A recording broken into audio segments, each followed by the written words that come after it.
A karki wata magana. Wato baiwar Allah, na ga abin da kika zo da shi. Dan da na fara ƙasa take nuna mu, ta nuna mun ta kuma ƙara nuna mu. Matsalar ki matsala ce ta kishiya.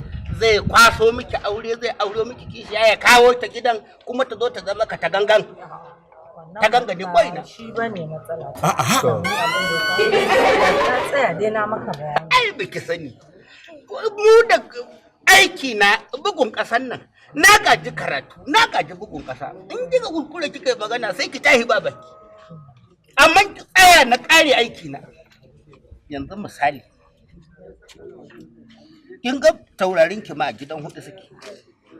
Na rasa ya aka yi tauraron ya makale iya tare to shi bai faɗo ba shi bai tsaya ba. Wannan matsala ce ta kasuwa. Mai gidanki zai ibi kaya kai kasuwa sai wuna zaune ba taya ba.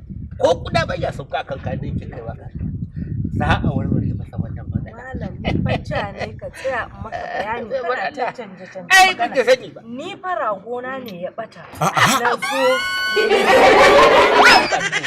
maganar rago nake yi kana ta kamin wani. Sai shi ne nake gaya.